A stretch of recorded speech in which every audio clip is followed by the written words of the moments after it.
And we have to remember it's about results, not rhetoric. Now, historically, we're the product of the Commonwealth in its unique evolution as a governmental structure. Boards of supervisors were created primarily as roadmasters, their function being to maintain the ins and outs of an area, allowing us for arteries to do business and conduct our matters. As this unique governmental structure evolved and changed, so too did the purview of those local government officials. Health, safety, and welfare fell under their domain, as well as other issues pertinent to our daily needs. A distinguishing feature of our Commonwealth is that there is no unincorporated territory. Land is organized under specific local government units. These local government units are then classified as cities, boroughs, and townships. Now, as you see the fact sheet I handed out earlier, according to the Department of Community and Economic Development, there are over 2,500 municipalities in Pennsylvania at current, about 500 school districts. Ladies and gentlemen, that's a very large number. That's an exceedingly large number. The boundaries of these school districts could very well form the new segments we could make our municipalities merge into. That's just one theory on the table, and it's one that's definitely worth considering and discussing. Needs are changing. So too should the ways in which we meet those needs, the manners in which we accomplish the things we need on a daily basis.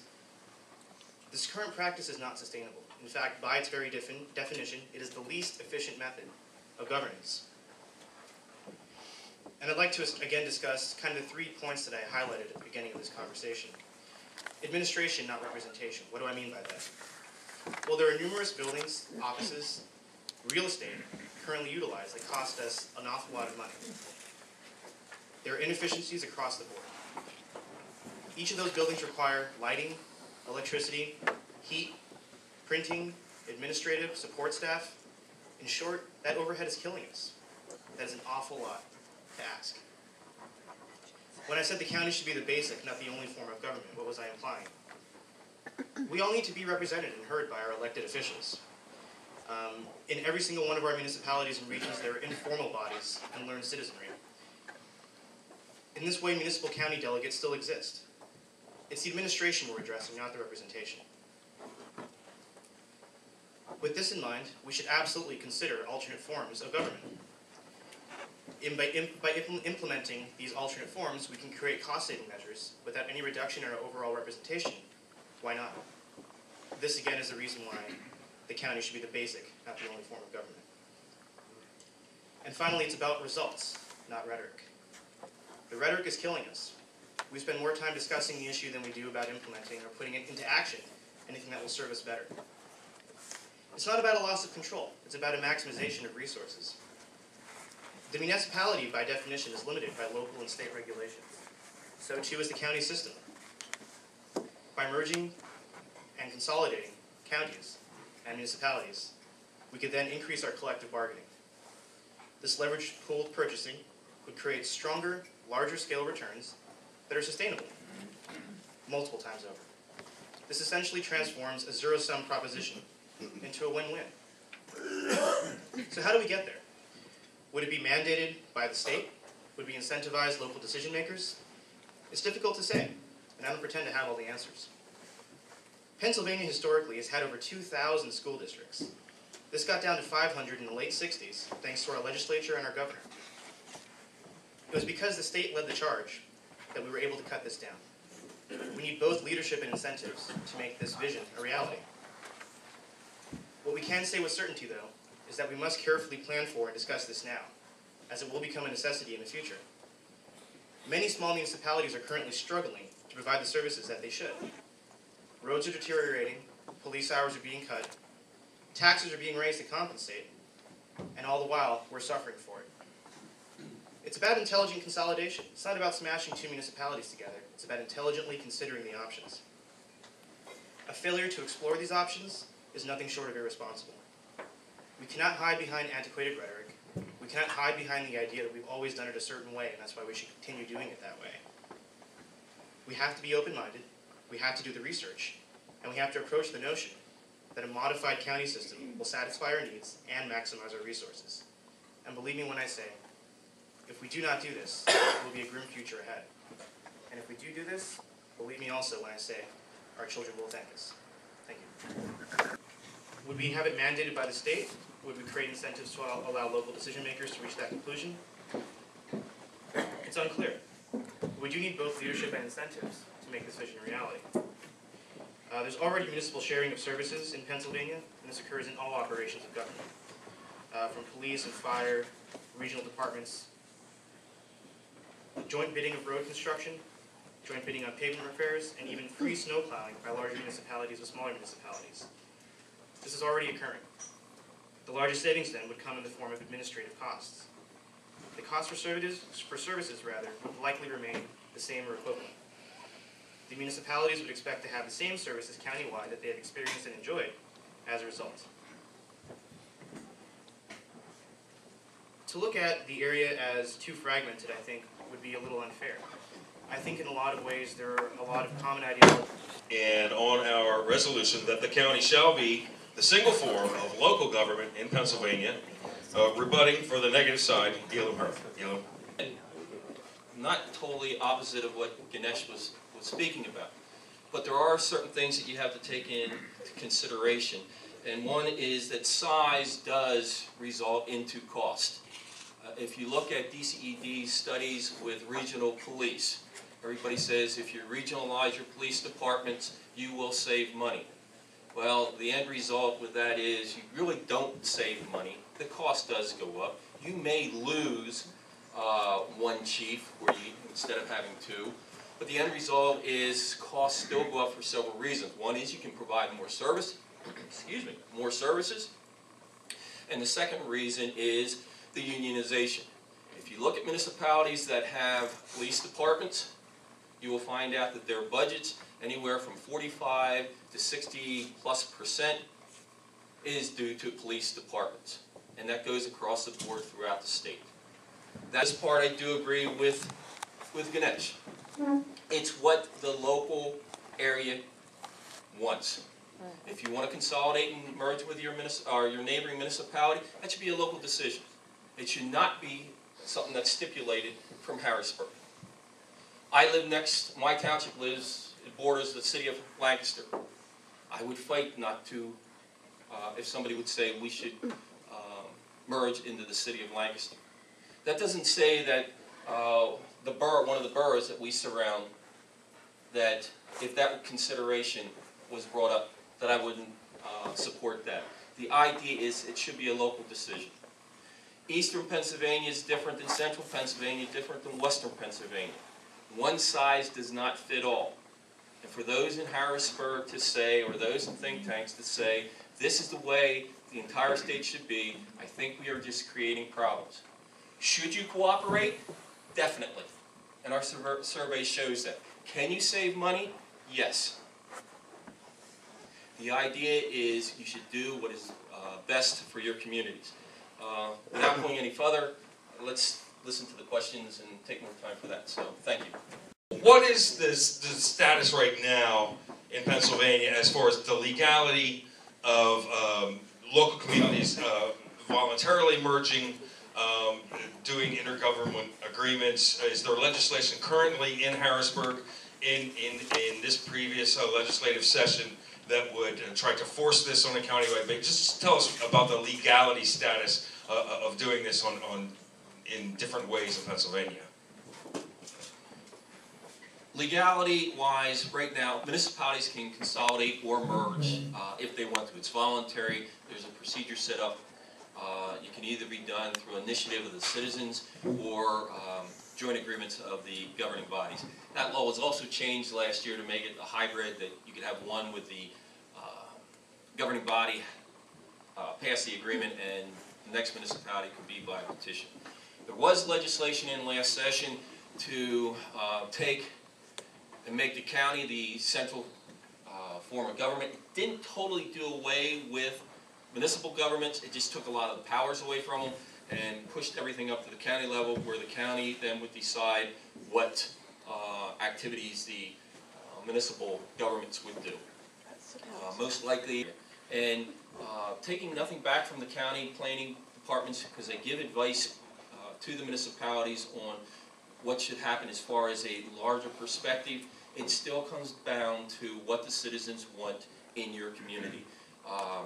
Could it be more efficient? In some aspects, yes.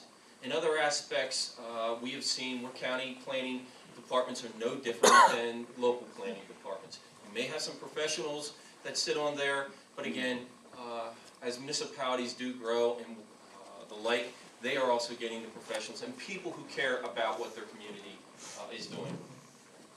Knows where Soho is, everyone knows where Greenwich Village is, but those places are not independent municipalities either. Maintaining an identity is the responsibility of the people in that region, in that area. I think every neighborhood, every town, every municipality has its own specific identity. And of course we want to preserve the richness of that heritage. I think there are ways of doing that that wouldn't negatively impact us from a fiscal sense. And there are certainly ways of doing that while at the same time improving efficiencies and creating leverage purchasing power, lower taxes, and more efficient government. The reason we have the identities that we do is mostly because of the Postal Service. They give you a destination. I live in East Hampton.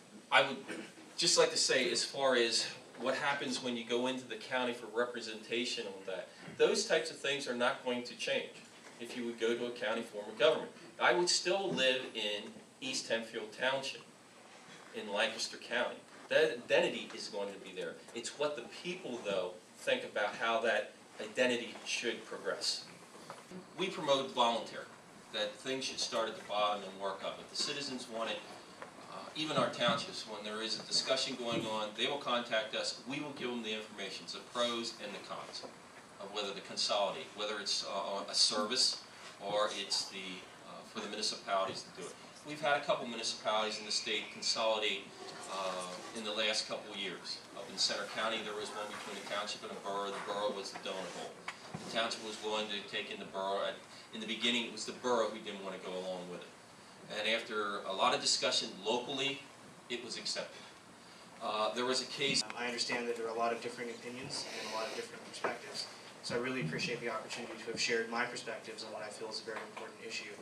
And I enjoyed hearing from my distinguished colleague his perspectives as well. We've talked about a lot of varying issues today, but I'd like to bring it down to a very specific example here in Pennsylvania. Each of Schuylkill County's 67 municipalities maintains its own solicitor. Each also employs an engineer. Many of these municipalities also maintain local police forces, which cost salaries and benefit packages for their officers. The cost for these services, on the aggregate, reaches the hundreds of thousands of dollars. And I'll say that again. The cost for these services reaches the hundreds of thousands of dollars. Whose money is that? Why should it be spent in that way? I haven't been involved in municipal government as long as many of you have, and I don't pretend to have all the answers. I don't know perfectly how this would all work out, but I do know that we would be irresponsible not to at least explore the options. If not exploring a plan is what we're arguing to do, I don't understand what the reasoning is. If we can get better services at a lower cost, and we choose not to do so, we are not acting in the best interests of ourselves, our friends, our neighbors, and our communities. And shame on elected representatives for not having these conversations sooner if they're not. It is their opportunity and their responsibility and their duty to look out for us as their constituents. If we choose not to work across these invisible lines that exist, only in our heads and only on paper, then we are going to suffer for what is not in our best interest. 300 years ago, it made sense to have this type of arrangement when Ben Franklin and William Penn were walking around Pennsylvania. But with today's technology and today's resources, this should not be the case. We have nothing to lose by talking about this and everything to gain. I urge you all to think of the future, to think of your families, and think of the values that made this country so great. I'd like to close by sharing with you a few quotes from my favorite patriot, Thomas Jefferson. Experience hath shown that even under the best forms of government, those entrusted with power have, in time, and by slow operations, perverted it into tyranny. And then a quote that I think speaks specifically to today's issues and today's conversations. An association of men who will not quarrel with one another is a thing which has never yet existed, from the greatest confederacy of nations down to a town meeting or a vestry, or even a debate sponsored by the Citizens Caucus. And the final quote, which I think is most pertinent to this discussion. Most bad government has grown out of too much government. And I'll say that again. Most bad government has grown out of too much government. The argument here isn't that the people in this room are bad. The argument here isn't that our elected representatives are bad. The argument is that too much of a good thing is a bad thing. We all very much respect our individual liberties. It's the things that make our country great. But enough is enough, ladies and gentlemen. This rhetoric is killing us, and it's time for us to take a responsible look forward and determine the best ways that we can consolidate. In my preparation for this, I looked up the cost for Lebanon County, and their budget's about 85 million. We should say 85,000. 85 million. All the municipalities in the county is another $78 million. And you go the two counties in Maryland, and again, one's a population a little larger, one's a little less, and their budget's $298 million, $168 million. Yes, our form of government has been around for 300 years, and it's still surviving, but it's not the form of government. It's not the number of governments we have. It's the people we put into those slots, whether it's a township, it's the county commissioners, or the legislature. If we don't put the right people in there, the system is not going to work. And that's what we got to keep in mind. Ganesh quoted from Thomas Jefferson, and we often quote from Thomas Jefferson, because one of his other quotes says that the best form of government is that government which is closest to the people. And again, it's easier to get a hold of your supervisor, your borough council, whatever, at the grocery store than it is as you move up the line, especially until you get to the point of your congressmen and U.S. senators. The second thing to keep in mind about too much government, at times they're not talking about really too much government as number, fragmentation. It's how much government we put back onto the people. We keep working on passing more laws, more ordinances. There, I think, is what Thomas Jefferson was really looking at. We have to legislate. We have to have executive decisions. But how far do we go until we hit that line when it's too much? Again, I want to thank Ganesh. Today, he was a very good, I don't want to say opponent, because it makes it sound like we were totally on opposite street. But he brought up ideas that you should think about. And I hope when you leave here today, you will take in mind to say, you know, is it really the form of government, or the number of governments we have, or is it the people that we put in there to make the decisions? Each one of us has one vote. And we can do a lot with that vote if we take the time to do our own homework. And again, thank you.